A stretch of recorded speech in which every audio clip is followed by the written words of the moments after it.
Hey there guys, SaintsKnight here, welcoming you guys back to the channel here with another episode of the F1 show, of course. And today we are going to be looking at the 2018 Russian Grand Prix, which I believe was held in Sochi, I think. Maybe Sochi, Moscow, one of those big Russian cities. And for this F1 show, I want to actually try something a little bit different.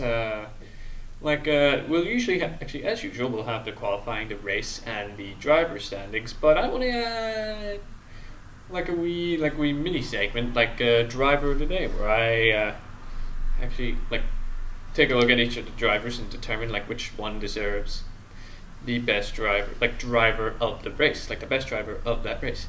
But anyways, that's then and this is now. So without further ado, let's dive in. Ladies and gentlemen, if you do want to keep seeing the F1 show on the channel, you know what to do. Don't forget, smash the thumbs up button.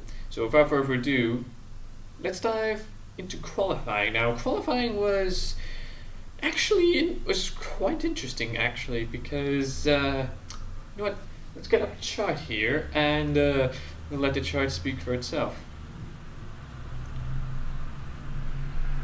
Don't want it to speak for itself? Good, I'll tell you. So basically, throughout all of that, Mercedes were dominant as usual, but surprisingly enough, Bottas was the one that ultimately ended up with the pole position with a time of 1 minute 31.3, which is a very decent time around that Russian Grand Prix track. Whereas Lewis Hamilton was only about 0.145 seconds slower than his teammate.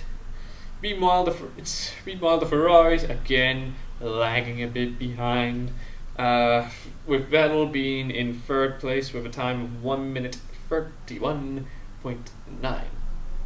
However, the biggest disappointment had to go to Red Bull. Reason why? None of their cars made it past Q1.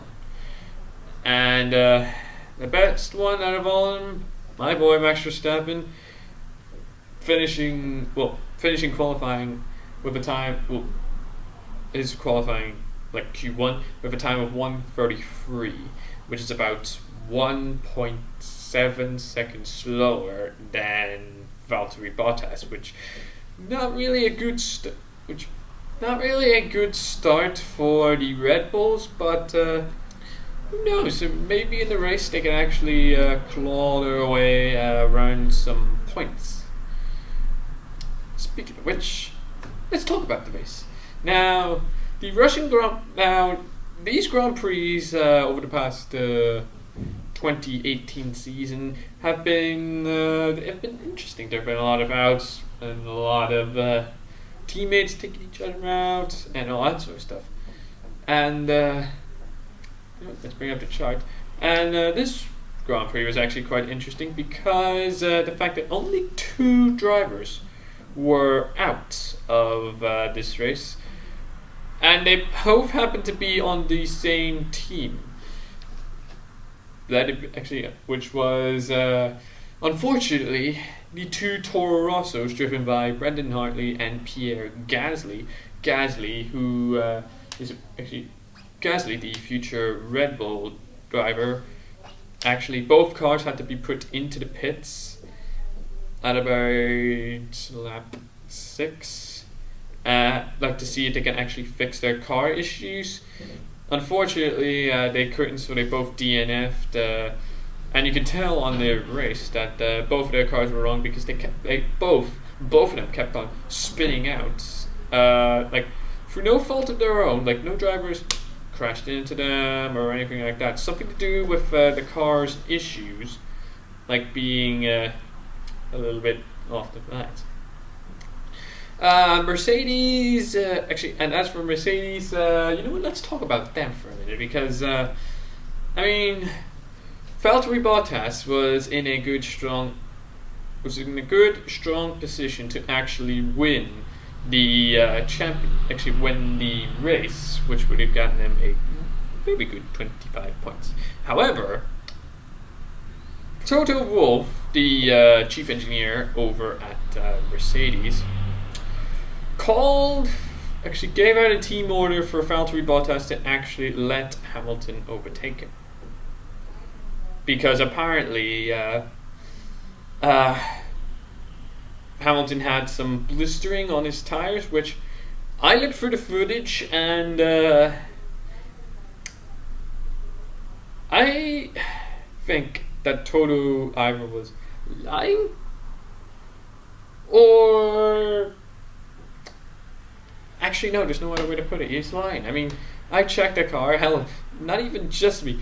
Sebastian Vettel at the end of like the race, after like the whole like before he went up on the podiums, actually like rolled the car along and checked Hamilton's tires for blistering.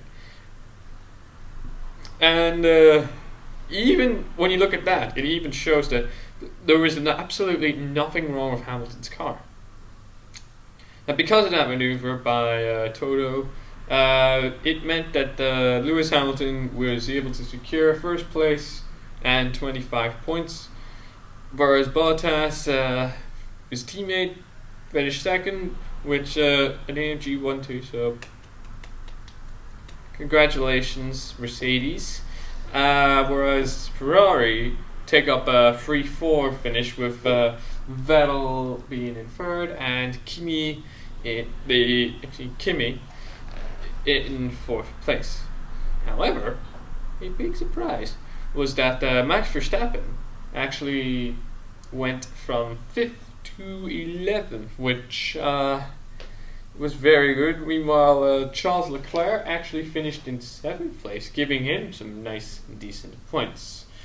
So now, before we actually head to driver standings, I want to actually, I think it's time to actually name our driver of the race, and it's kind of a hard one, actually. Because out of all the drivers, there are two that stick in my head, being Max Verstappen and Charles Leclerc. Now, both these drivers were really good. Verstappen was really good because his racing was so on point, and the fact that he could get from 5th to 11th, actually from 11th to 5th, right, actually shows how talented Max Verstappen as a driver really is. Meanwhile, Charles Leclerc, for a low-powered Sauber, actually for a low-powered, low-range team, getting his car up to 7th place is not too bad. I'd honestly say that Leclerc is actually one of the best drivers out there. Tying him with like the likes of Verstappen and all the other ones. But if I was to name one of them as driver of the day, now I know Verstappen. I know I tend to be a little bit biased on Verstappen. So I'm going to go with Leclerc. I mean, Leclerc is a fantastic Monaco driver, and also he was able to take the Sauber beyond his design capabilities and actually get the use of the car and the track. So there we are. Charles Leclerc is the gets the AllSaints seal of approval. Actually, the AllSaints seal for driver of the race. And how does this affect the championship? Let's take a look at the driver standings. Now, Lewis Hamilton still in the lead by about 50 points ahead of Sebastian Vettel with 306. And Max Verstappen still in 5th place. But he gets some good points in that race, and actually gives him a total of 158, which is about 148 less than Hamilton. But it's still a good result. Overall, though, this Grand Prix has been an interesting one, and I can't wait to actually see what the other races actually tend to, and it's still, the championship season's still heating up. I mean, Vettel could still topple Hamilton and get there by about 2 races time. If in 2 races time that Hamilton doesn't finish in the points and Vettel gets continuous firsts, he'd be level pegging with Hamilton, and with the season nearly ending, every single team needs as much points as possible. So those are my thoughts on the Russian Grand Prix. What did you guys think? Whatever your thoughts, whatever your opinions, whatever your anecdotes, leave in the comments down below. And apart from that, guys, I'm afraid it is now time to end today's video.